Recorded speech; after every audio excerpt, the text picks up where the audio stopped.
In the winter of 2012, a 31-year-old warrior stood in the centre circle of Wembley Stadium. Zlatan Ibrahimović had just scored what many consider the greatest goal in football history, a 30-yard bicycle kick that defied physics, logic, and belief itself. But this wasn't just a goal, it was a declaration, a middle finger to every doubter, every critic, every person who said a kid from the wrong side of Malmö could never conquer the football world. Zlatan Ibrahimović entered the world on October 3, 1981, in the concrete jungle of Rosengård, Malmö's most notorious neighbourhood. Born to a Bosnian Muslim immigrant dad who cleaned toilets and served drinks to make ends meet, and a Croatian Catholic cleaner, Zlatan was a product of two worlds that weren't supposed to mix. But what happens when a child raised on the streets discovers he has a gift that could change everything? The football pitch became Zlatan's sanctuary. At Malmö's youth academy, Zlatan was a contradiction wrapped in defiance. Blessed with technique that made grown men weep, cursed with a temper that could explode without warning, he would nutmeg opponents with the casual arrogance of a street magician, then get into fistfights when they tried to kick him in revenge. The Swedish coaching philosophy preached teamwork, humility, and collective success, everything Zlatan wasn't. By 17, Zlatan had become a professional footballer, but his reputation preceded him. Malmö's senior team knew they had a talent, unlike anything Swedish football had ever produced. But they also knew he was trouble. In training, he would embarrass veteran players with skills they didn't know existed, then laugh when they complained to the coach. In matches, he would score goals that left spectators speechless, then get sent off for arguing with referees. When Ajax came calling in 2001 with an €8.7 million offer, some in Sweden celebrated. Finally, this troublemaker would be someone else's problem. But what they didn't realise was that they were about to unleash Zlatan Ibrahimović on a world that wasn't ready for what he was about to become. Amsterdam should have been paradise for a young footballer. Ajax was the cathedral of total football, the place where Cruyff had redefined the beautiful game, where technique was worshipped and creativity was king. But even in this temple of football artistry, Zlatan found himself fighting the same battles he'd fought his entire life. Coach Ronald Koeman took one look at this Swedish giant and saw potential wrapped in poison. But in the Dutch league, Zlatan began to show glimpses of the player he could become. 35 goals in 74 games, including strikes that curved the laws of physics. Yet even as his star rose, the question lingered. Was Zlatan too big for Ajax, or was Ajax too small for Zlatan's enormous ego? The answer came in 2004, when Juventus, the most successful club in Italian history, decided they needed a striker who could terrorise Serie A's legendary defences. €16 million changed hands, and Zlatan found himself in Italy. Serie A in the mid-2000s was a different beast entirely. Defenders who treated violence like an art form, referees who let them get away with murder, and tactical systems so suffocating that scoring a goal felt like breaking out of prison. In his first season, he scored 16 goals and helped Juventus win Serie A, but even success came with a price. Once again, Zlatan found himself at the centre of controversy, his triumph tainted by forces beyond his control. Inter Milan swooped in like vultures, offering Zlatan an escape from the chaos and a chance to prove himself once again. But what awaited him at the San Siro was perhaps the greatest challenge of his career. Not just winning trophies, but doing it alongside players who saw him as an expensive mistake waiting to happen. His first goal for Inter, a volley against Fiorentina that flew into the net like a guided missile, announced his arrival with the subtlety of a thunderclap. But scoring goals was only half the battle. The real test was whether he could lead Inter to the Champions League glory that had eluded them for decades. As the season progressed and the pressure mounted, one question echoed through the corridors of the San Siro: could Zlatan's genius overcome his reputation as a player who disappeared when it mattered most? The Champions League became Zlatan's white whale, the one prize that refused to bend to his will, no matter how brilliantly he played or how desperately he wanted it. Season after season, he would terrorise domestic leagues, scoring goals that redefined what was possible with a football, only to stumble when Europe's elite gathered to crown their champion. At Inter, he won Serie A 3 times in a row, his 57 goals in 88 games making him the most feared striker in Italian football. But when the Champions League music played, when the pressure reached its peak, something changed. The swagger remained, the skills were still there, but the goals dried up at the worst possible moments. The European press, always hungry for a narrative, found their angle. Zlatan was a player who feasted on weak opposition, but went missing against the best. By 2009, the whispers had become roars, and even Zlatan began to wonder if the critics were right. Was he destined to be remembered as a nearly man, a player whose individual brilliance could never translate to collective triumph at the highest level? Then Barcelona came calling, and everything changed. Pep Guardiola, the Catalan genius who had revolutionised football with his tiki-taka philosophy, had watched Zlatan destroy Serie A and seen something others had missed. This wasn't just a striker, this was a player who could drop deep, create space and punish opponents with both his passing and his finishing. The €69.5 million transfer in 2009 made Zlatan one of the most expensive players in history, but more importantly, it gave him a chance to join the greatest team ever assembled. Barcelona's squad included Lionel Messi, already being hailed as the best player of his generation, Xavi and Iniesta, masters of ball possession, and a system so perfect it seemed almost unfair to their opponents. This was Zlatan's chance to prove that he belonged among the gods of football, that all those years of criticism and doubt had been wrong. But what happens when an unstoppable force meets an immovable object? What happens when a player built on individual brilliance joins a team that demands absolute conformity? The first few months at Camp Nou were everything Zlatan had dreamed of, but beneath the surface, cracks were already beginning to show. The problems started with Pep Guardiola, the coach Zlatan had expected to be his greatest ally, but who instead became his most formidable opponent. Guardiola's system was perfect, a footballing symphony where every note had its place and every player knew their role. Zlatan, meanwhile, was jazz, improvised, unpredictable, brilliant in its chaos but impossible to conduct. Training sessions became tense affairs, with Guardiola trying to teach Zlatan to play like a Barcelona player, and Zlatan insisting that Barcelona should adapt to accommodate his genius. By Christmas 2009, what had started as a marriage made in heaven was beginning to look like a disaster of biblical proportions. Zlatan was still scoring. 16 goals in 29 games was nothing to be ashamed of, but the magic that had made Barcelona unstoppable was beginning to fade. The question that haunted Camp Nou wasn't whether Zlatan could play for Barcelona, but whether Barcelona could survive playing with Zlatan. The end came swiftly and brutally. By March 2010, Guardiola had made his choice. Messi was the future, and Zlatan was the past. The Champions League semi-final against Inter Milan became Zlatan's trial by fire, his chance to prove that he could deliver when everything was on the line. But football's gods have a sense of irony. Inter, his former club, knocked Barcelona out, and Jose Mourinho celebrated on the Camp Nou pitch while Zlatan watched from the sidelines. The dream was over, the partnership dissolved in acrimony and regret. After just one season, Barcelona were ready to move on, and Zlatan was left to contemplate the ruins of what should have been his greatest triumph. But sometimes football's cruelest defeats lead to its most beautiful redemptions. By 2010, Milan came calling, offering Zlatan a chance to join their legendary attack. At AC Milan, playing in the iconic red and black stripes, he would find a new level of brilliance, scoring goals that seemed to mock the very laws of physics.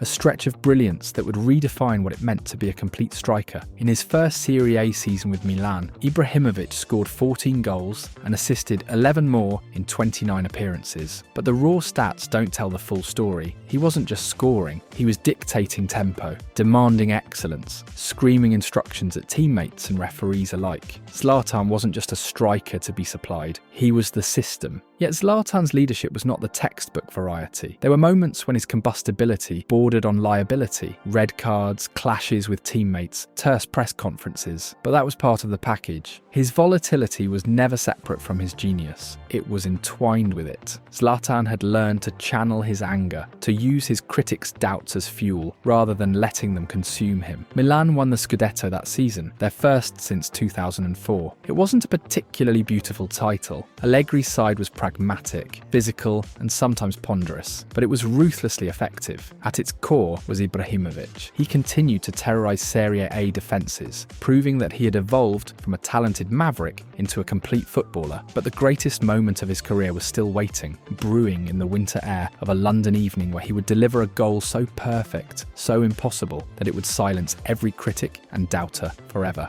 November 14th, 2012, Wembley Stadium, England versus Sweden in a friendly match that promised to be anything but friendly. Zlatan, from the moment he stepped onto the Wembley pitch, something felt different, and Zlatan moved with the predatory grace of an apex predator stalking its prey. First, a simple volley to equalise, nothing spectacular, just the kind of clinical finish that had made him famous. Then a free kick that bent around the wall and into the bottom corner, showcasing the technique that had mesmerised coaches since his childhood. What happened next would be replayed in slow motion for decades to come, a moment so perfect that it seemed choreographed by the gods themselves. The ball hung in the London air like a prayer, 30 yards from goal. Any sensible player would have tried to bring the ball down, would have looked for a pass, would have played the percentages. But Zlatan Ibrahimović had never been sensible, and in that split second, he did something that redefined what was possible with a football. The bicycle kick was perfect, his body horizontal to the ground, his right foot connecting with the ball at the exact moment needed to send it arching over Hart's helpless dive, and into the net with the precision of a guided missile. This was art, pure and simple, a moment of such impossible beauty that it transcended sport and entered the realm of the sublime. Suddenly the narrative changed. This wasn't an arrogant maverick who couldn't deliver in big moments. This was an artist who had been misunderstood by a world not ready for his genius. The boy who had been told he was too arrogant, too selfish, too difficult, had just produced a moment of pure football poetry that would outlive everyone who had doubted him. But even as the world celebrated his genius, Zlatan knew that one goal, no matter how spectacular, couldn't erase a career's worth of questions about his ability to deliver when it mattered most. The years that followed the Wembley masterpiece saw Zlatan embark on a tour of Europe's greatest clubs, collecting trophies and breaking records with the casual efficiency of a man who had finally understood his own power. Paris Saint-Germain beckoned in 2012, offering him a chance to become the centrepiece of their ambitious project to conquer French football and Europe beyond. In the City of Light, Zlatan found a stage worthy of his talents, a club with infinite resources, passionate fans, and a mandate to play beautiful, attacking football. His 156 goals in 180 games, making him PSG's all-time leading scorer and transforming him from a mercenary into a club legend. But it was the manner of his goals that truly captured the imagination. Overhead kicks from impossible angles, long-range strikes that seemed to bend space and time, celebrations that oozed contempt for anyone who dared doubt his greatness. Yet even as he dominated French football, the old familiar questions lingered. Could he finally conquer the Champions League, the one trophy that had eluded him throughout his career? Season after season, PSG would fall short in Europe, usually to teams with less talent but more collective understanding. The curse, it seemed, was still unbroken, but Zlatan had learned something crucial during his years of success and failure. Legacy isn't just about trophies, it's about moments that transcend the game itself. When Manchester United came calling in 2016, offering him a chance to conquer the one major league he had never dominated, most observers thought he was making a mistake. At 34, surely his best years were behind him. Surely the Premier League, with its pace and physicality, would expose his advancing age. Under the Portuguese master's guidance, Zlatan embarked on perhaps the most unlikely chapter of his career, proving that age was just a number when you possessed his combination of skill, intelligence, and sheer bloody-mindedness. His first season at Old Trafford was a masterclass in adaptation. 28 goals in all competitions, including winners in cup finals and moments of magic that reminded everyone why he had been considered unplayable for over a decade. But just as it seemed like Zlatan had found his perfect ending, disaster struck in the most cruel and unusual way. The injury came in April 2017 during a Europa League match against Anderlecht. As he was carried off on a stretcher, many assumed they had seen the last of Zlatan Ibrahimović as a professional footballer. At 35, with a cruciate ligament injury that had ended many careers, the smart money was on retirement. But those who knew Zlatan understood that he had never done the smart thing, never taken the easy path, never accepted defeat when others would have surrendered. The months that followed were a masterclass in mental strength. When he returned to action in November 2017, scoring on his comeback against Newcastle United, it wasn't just a goal, it was a statement that Zlatan Ibrahimović would end his career on his own terms, not on those of his critics, his doubters, or even Father Time himself. The final act of Zlatan's European career took him to Los Angeles, where Major League Soccer offered him a stage to showcase his talents in a league hungry for global superstars. But this wasn't a gentle retirement, a victory lap for an aging legend looking to cash in on his reputation. From his very first match with LA Galaxy, Zlatan made it clear that he had come to conquer America just as he had conquered Europe. His debut goal, a 40-yard strike that flew into the top corner like a heat-seeking missile, announced his arrival with the kind of audacity that had defined his entire career. But even as he dominated American soccer, scoring 53 goals in 58 games and single-handedly raising the profile of MLS around the world, Zlatan knew that his story needed one final chapter, a chance to close the circle in the most poetic way possible. AC Milan's call in 2020 was more than just a transfer. It was a homecoming, a chance for Zlatan to prove that class is permanent and age is just a number. At 38, when most players are considering retirement or gentle roles as squad players, Zlatan returned to Serie A with the hunger of a teenager and the wisdom of a veteran who had seen everything football had to offer. From his first game back to his first goal, it was obvious he had lost none of his edge. He didn't sprint anymore, but he didn't need to. He saw things seconds before others did. He dropped deep, brought others into play, bullied defenders, and barked orders like a player coach in full command. Zlatan, now pushing 39, scored 10 goals in 18 games that season. But again, the goals were only part of the story. His presence, his mentality, his standards, they infected the dressing room like a virus Milan desperately needed. Zlatan began the 2020-21 campaign in astonishing form. At 39, he was top of the Serie A scoring charts in October. Ibrahimović scored 15 goals in 19 league games. But more than that, he helped shape a culture. A dressing room that once leaned on nostalgia now leaned on itself. By the time Milan lifted the Scudetto in May 2022, their first in 11 years, Ibrahimović had become more myth than man. He had played only 23 league games, mostly as a substitute. Still, his voice echoed louder than anyone's. He was the figure who delivered fiery speeches in the locker room. It wasn't about minutes played, it was about identity. Milan had become, once again, a club that expected to win. That mentality began the day Zlatan walked back through the door. Young players like Rafael Leao and Theo Hernandez spoke of learning more from training with Zlatan for one season than they had in their entire careers to that point.